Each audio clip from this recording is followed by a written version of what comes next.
Assalamualaikum warahmatullahi wabarakatuh. Perkenalkan, nama saya Muhammad Rizky Setiabudi dengan NIM 2213040014.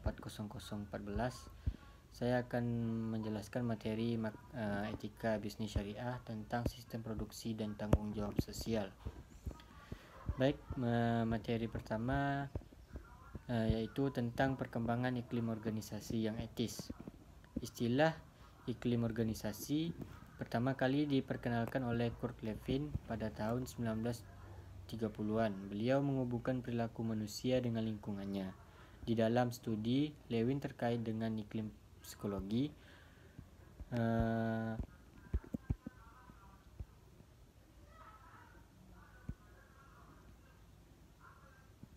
kemudian istilah iklim organisasi dipakai oleh Teguri dan Litwin yang mengemukakan sejumlah istilah untuk melukiskan perilaku dalam hubungan dengan latar atau tempat di mana perilaku muncul. Banyak definisi iklim organisasi yang muncul dari para ahli iklim organisasi seperti Taguiri dan Litwin. Mereka mendefinisikan iklim organisasi adalah kualitas lingkungan internal organisasi secara relatif terus berlangsung, dialami oleh anggota organisasi, mempengaruhi perilaku mereka, dan dapat dilukiskan dalam pengertian satu set karakteristik atau sifat organisasi.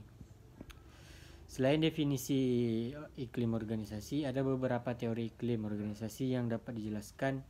Yang pertama yaitu teori Sters, mengemukakan hubungan antara bagian faktor penentu iklim individu, hasil individu dengan efektivitas organisasi, di mana faktor penentu iklim organisasi adalah kebijakan dan praktek manajemen, struktur organisasi, teknologi, dan lingkungan luar.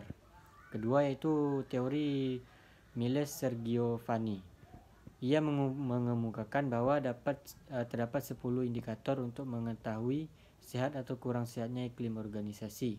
Yang pertama yaitu tujuan, yang kedua komunikasi, yang ketiga optimalisasi kekuasaan, yang keempat pemanfaatan sumber daya, yang kelima yaitu kohesivitas, yang keenam moral, yang ketujuh inovatif, yang kedelapan otonomi, yang kesembilan adaptasi, dan yang kesepuluh yaitu pemecahan masalah. Yang ketiga teori Likert. Likert mengembangkan sebuah instrumen yang memuaskan pada kondisi perilaku dan gaya-gaya manajemen yang digunakan.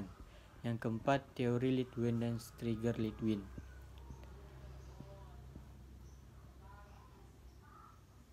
Litwin dan Striger menggunakan teori tiga kebutuhan. Yang pertama itu berprestasi, berafiliasi, dan berkuasa. Selanjutnya materi tentang tanggung jawab sosial organisasi. Tanggung jawab sosial merupakan satu kepedulian organisasi bisnis untuk bertindak dengan cara-cara mereka sendiri dalam melayani kepentingan organisasi dari kepentingan publik eksternal. Tanggung jawab sosial adalah satu kewajiban perusahaan yang tidak hanya menyediakan barang dan jasa, baik bagi masyarakat maupun dalam mempertahankan kualitas.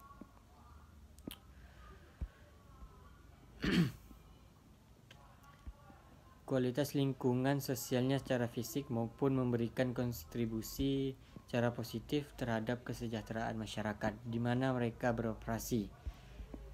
CSR adalah gagasan yang membuat perusahaan tidak hanya bertanggung jawab dalam keuangan saja, tetapi juga terhadap masalah sosial lingkungan sekitar perusahaan agar perusahaan dapat tumbuh secara berkelanjutan.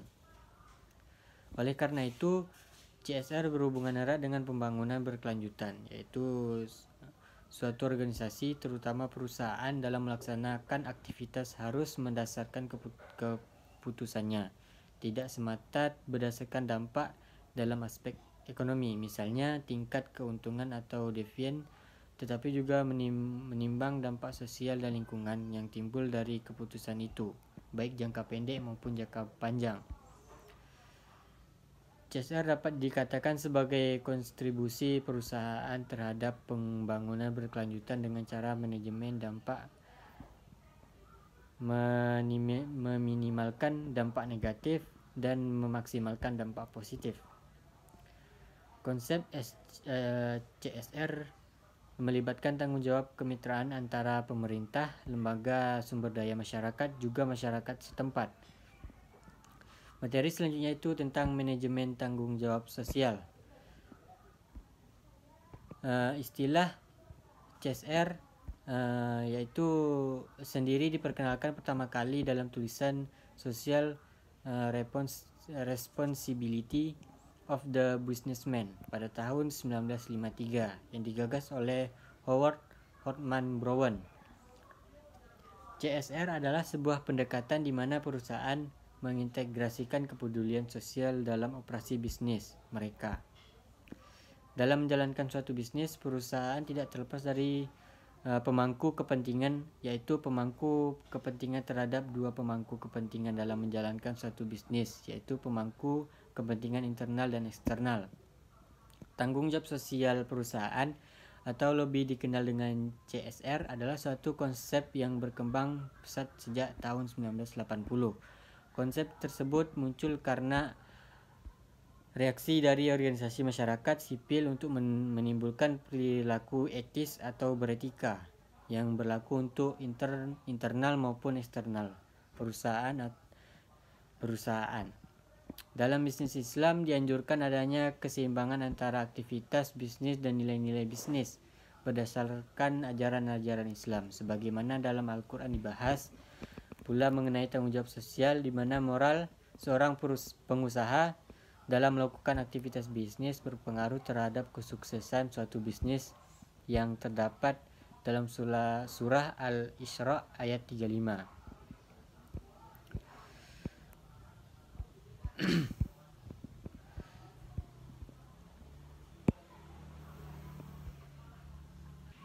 Dalam konteks bisnis Islam, tanggung jawab sosial perusahaan adalah bagaimana konsep tersebut didasarkan pada beberapa sifat terpuji Rasulullah SAW dalam berbisnis, di mana Rasulullah menjalankan bisnis atau berdagang dengan sifat sidik, istiqomah, fatonah, amanah, dan tablik. Sebuah perusahaan harus memiliki budaya kerja yang sesuai dengan syariah Islam dengan ciri-ciri yaitu adanya kejujuran, konsisten, pandai, bertanggung jawab, dan tablik.